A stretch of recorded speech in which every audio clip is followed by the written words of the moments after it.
one of the most powerful teams in American NHL history, the Detroit Red Wings, are the team with the most Stanley Cup wins by a non-Canadian team, with 11. The Wings have had a strong tradition of bringing up players, coaches, and championships when it matters the most. The Detroit Red Wings were born in 1926 as part of an expansion program to try to get more American teams into the NHL. The Red Wings actually ended up inheriting for the Pacific Coast Hockey Association the franchise of the Victoria Cougars. That's why the Detroit team was once called the Detroit Cougars. And then a few years later, they went to Falcons before they went into the Red Wings with the famous wing on a wheel, the winged wheel logo, because of the auto industry in Detroit.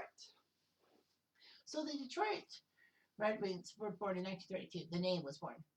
The Red Wings would go on to win back-to-back championships in 36 and 37, becoming, I believe, the first American team to go back-to-back in Stanley Cups. The 36th one was famous for its big matchup in Game 1 of the finals. Or was it the semifinals? I think it was the semifinals. In 1936 against the old Montreal Maroons, in which the game went to sextuple overtime, 6 overtimes, when Mike Budentrell scored a key goal, beating Lauren Chabot of the Maroons. Norm Smith saved all 92 Maroon shots in that game. The game started at 8:30 p.m. and ended at 2:30 a.m. Of course, it pays to have like little known players score because they don't get the ice time and all that. But then they surprise everyone. Norm Robertson would then, no, John Robertson and Norm Smith would lead the Red Wings into the Stanley Cup winners as goalies. The Red Wings had a shock in 1942 when they fell to the Toronto Maple Leafs, despite being up 3-0 in the series. That would be attributed to Jack Adams' bad temper. More on Jack Adams later. But anyway, the Red Wings in 1945 nearly turned the trick on Toronto. They were down 3-0 and forced a Game 7. But sadly, they lost Game 7 on a Babe Dye goal. Despite the fact that Toronto goalie Frank McCool had ulcers and had to drink milk to cool them down. All that. The Red Wings would have a famous cup win in 1950 as they won in double overtime in Game 7 of the Stanley Cup Finals against the New York Rangers. Pete Babando with that big goal. All that. 1954 would also be a Stanley Cup winning year when the Red Wings had a little-known player by the name of Tony Leswick score a goal off the fingertips of defender Doug Harvey and into the Montreal net. The Wings would be gifted the 1955 Stanley Cup mostly due to the fact that Montreal was without Maurice Rocket Richard because of his role in a fight with a linesman in Boston. Campbell's suspension of him for the rest of the season in playoffs just sparked Montreal into anger. Very much a lot of anger. The Red Wings were the opponent for the Habitants on the famous day on St. Patrick's Day 1955. When all of a sudden the fans were just going bananas on Campbell. Campbell thought he would be forgiven. No way. Red Wings won that game 4-1. The Red Wings easily beat the disheartened Habitants in the 55 Stanley Cup Finals. However, Detroit would soon find themselves on the outside looking in for Stanley Cup titles after 1955. Some say that the Red Wings had a curse on them because they won the cup without Rocket Richard trying to ruin it for Montreal. So anyway, the Red Wings had a few massive failures. 1961 to the Blackhawks.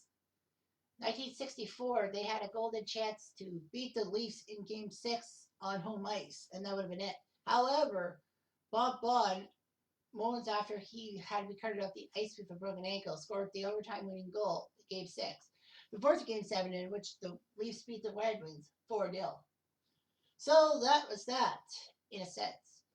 And in 1966, the Wings went back to the Stanley Cup Finals to take on the Montreal Canadiens. They even had a 2-0 series lead, but fell apart, losing 4 straight games. Roger Crozier was great in net. However, the game-winning goal in Game 6 was kind of controversial, as It seemed that Henri Richard slid with the puck into the net and batted it with his arm. Not much evidence has suggested anything that the goal stand. The Red Wings, unfortunately, would fall into a deep depression, if you will, in the 1970s and 80s. Not really a lot of playoff appearances or good times ahead. The 60s were just their golden time. Of course, Jack Adams left an indelible mark on Detroit. He could be happy or he could be upset.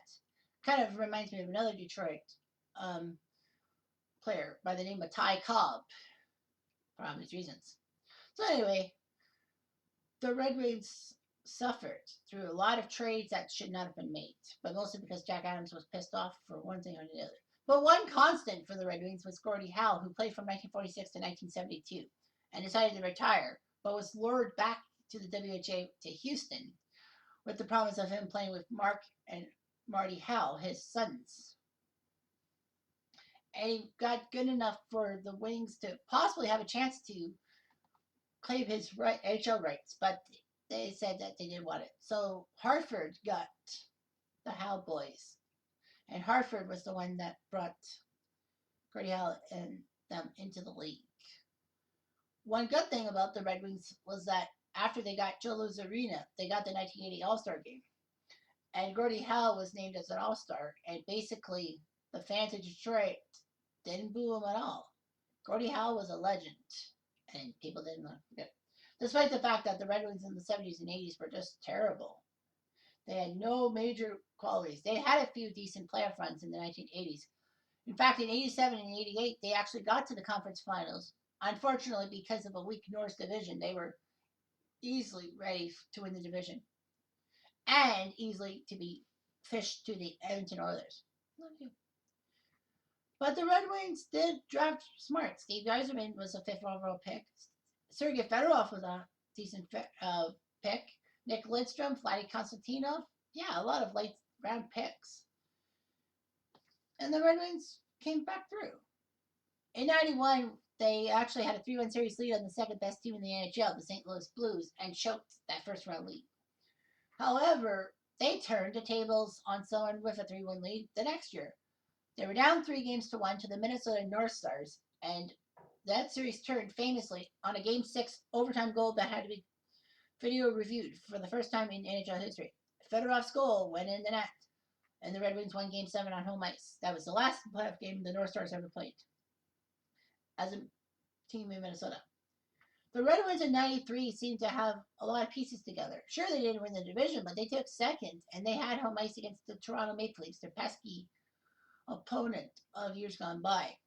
Despite home ice advantage, the Red Wings had to be nervous in Game 7 with it going to overtime. And unfortunately, former wing Bob Rouse was the hero for the Leafs with that shot that Nikolai Borshevsky tipped into the net. The Red Wings sucked.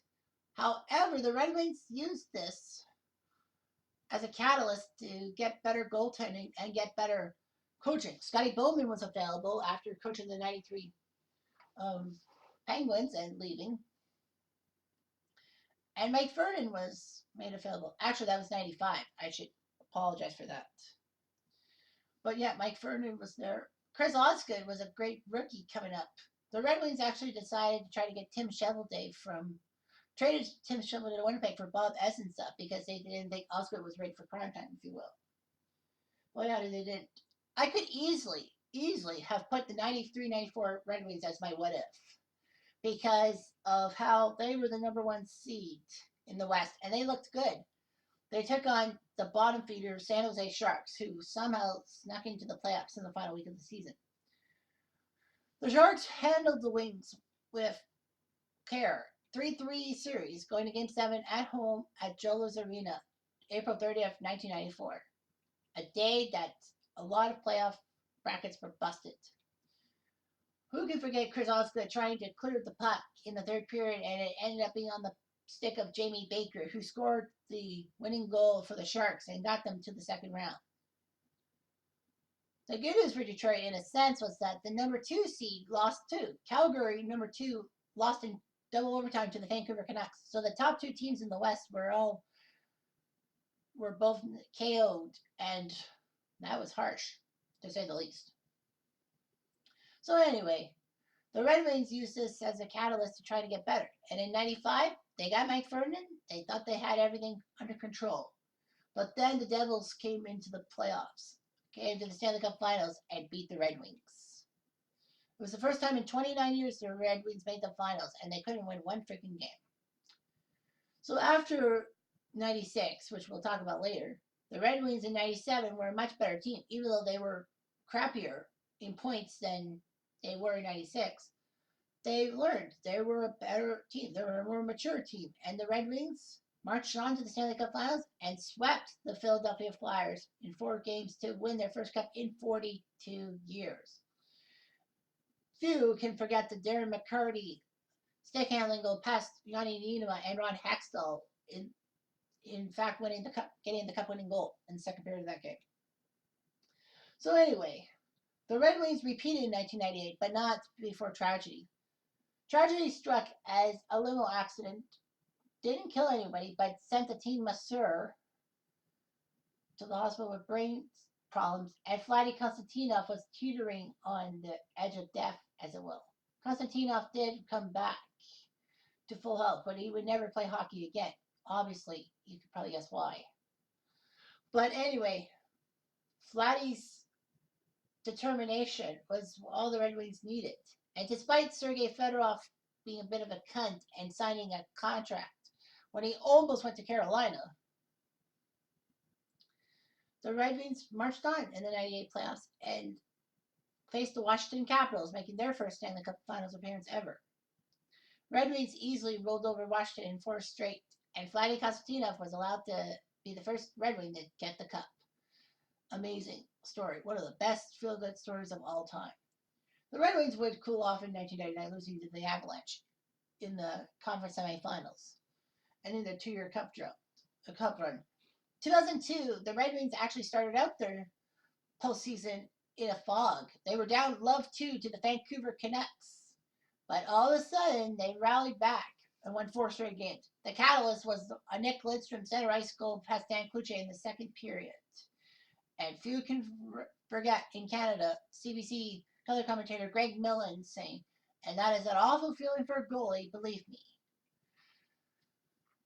So anyway, the Red Wings used that to win the conference. They even won 7-0 against the Avalanche in Game 7 to get the Western run. They lost Game 1 to the upstart Carolina Hurricanes. But they won 4 straight, including Igor Larionov being the oldest player to score a cup final overtime goal. Amazing for the Red Wings. And it gave Scotty Bolden his 9th cup as a coach, breaking the record of Todd Blake. Detroit would go on to have a cornucopia of talent, like Brett Hall and all that, and Luke Robitaille, Dominic Hasek, who got their cups in 2002, but, they just weren't the same people. 2008 and 9, the Red Wings actually went to back-to-back finals against the Pittsburgh Penguins. Funny thing about Mario Hossa is that he won the cup. Like, he played for the Red Wings, and then he decided to play for the Penguins after they won the Stanley Cup. No, sorry, the Penguins in 2008, and then when the Red Wings won the cup, he's like, okay, I'll go to Detroit to win another cup. And the Red Wings lose to the Penguins.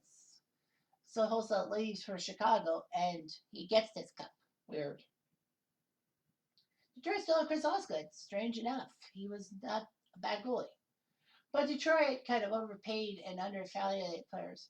Heck, Detroit for a long time actually had a playoff run that was huge. The Red Wings from 1990 to 2015, I think, or something like that, never missed the Stanley Cup playoffs. It was amazing to see 25 seasons without missing out on the playoffs. But they did, and they've been rebuilding past few years, but they're not there yet. So let's talk about the 1996 Red Wings. There's an obvious reason why they're the what if for the Red Wings. And one stat pops up at you. 82 games the Red Wings played that year. How many wins did they get? 62. 6-2. Amazing. 62 wins in 82 games. And heck, they even rotated goalies sometimes, putting Mike Ferner on the road and Chris Osgood playing home games. The Red Wings gave a sad sayonara to Winnipeg hockey as they took out the Jets in 6 games in the first round. The Red Wings, after beating the Blues, who had Wayne Gretzky and Brett Hall on their roster, in a famous Game 7, that could have turned ugly for the Red Wings. But thanks to Chris Osgood's heroics, Chris Osgood's heroics, and the Blues' inability to score a goal, Steve Yzerman put the double overtime dagger in 1-0. The Red Wings took on the Colorado Avalanche, aka the Quebec Nordiques. Unfortunately, the series turned into a bloodbath as Claude Lemieux put Chris Draper's face into the boards, basically earning Lemieux a wrath of epic proportions and a 2-game suspension. Red Wings would not let Lemieux forget that. In March 97, they beat Lemieux up to a bloody pulp. The goalie spot, Vernon versus Waugh, Vernon easily winning that one. Of course, the next year, Waugh would fight Osgood and easily win. But the 96 Red Wings, 62 wins, and you can't even win the Stanley Cup. They didn't get to the Stanley Cup finals. So, the what if is easy. The Red Wings will play for the 1996 Stanley Cup against the Florida Panthers. The Red Wings have home ice, of course. I wouldn't dream of giving Florida home ice. So yeah, let's see if the Wings can beat the Panthers, or would it be a Cinderella run too soon? Their opponents for the 96 Red Wings: 41-31-10 versus 62-13-7. That's amazing. John Van Beesbrook versus Chris Osgood. Of course, Niedermeyer, Garpenlov, Mellenby, Svela, Jovanovski. The Red Wings: Fedorov, Yzerman, Primo, Konstantinov, Lidstrom. The first game on the list, the Panthers get their butts handed to them 7-3. Even though they scored the first goal of the Stanley Cup Finals, Robbie Svela did it. Fetisov scored a power play, ironically, when Svela was in the box. Steve Yzerman made it 2-1, and then 3-1. In the second period before, Terry Karkner scored for the Panthers. Did we just talk about Terry Karkner? 95 Red Wings went to the Panthers route. Slava Kozlov made it 4-2 for the Wings. Slava scored, chasing Van Beesbrook from the net for Fitzpatrick. And then Slava scored again. A natural hat trick. Yay. Stu Barnes made it 6-3 for the Panthers before Bobby Urey made it 7-3. Kind of look at Florida and like their 96 squad. See a lot of names like Jovanovski, Svela, Mellenby, Rob Niedermeyer, Brian Skrulin, Dave Lowry, Garpenlov, Stu Barnes, Ray Shepard, you know them? And the Red Wings, not much of a change from 95 to 96, if you will. I think Fetisov came over in 96. I don't know. Mark Fitzpatrick did a much better job than Van Beesbrook, but it didn't work. Slava, Yzerman, and Fedorov, the 3 starts of the game. Game 2 saw Florida give less effort with only 1 goal. Kozlov, Larionov, Fedorov made it 3-0 after 2 periods of play. Sadly, though, the Panthers were outmatched. Bobby Urey scored a big goal, and then Primo scored a shorthanded goal with Fetisov in the box. Skrulin did score for the Panthers, but it was too little too late. Give Van Beesbrook a lot of credit for staying in net for all that. They even gave him the second star, even though he was chased from the game. Coffey, first star, Fedorov, third star. The Panthers knew they had to go with Van Beesbrook. The Red Wings went with Osgood, saying that Mike Ferner may be the road goalie, but, Osgood's got the hot hand. Hot hand indeed. Detroit won 3-2. Despite the Panthers going up 2-0 quickly, Garpenlov and Robbie Niedermeyer. In the second period, with 35 minutes into the game, Steve Yzerman finally put one for the Red Wings. Nick Lidstrom in the first minute of the third period made it 2-2, and then Slava Kozlov scored in the final minute on a goal from Coffey to make it 3-2. Chris Osgood did his job. Van Beesbrook kind of did his job. Van Beesbrook's second star of the game, Lidstrom and Kozlov.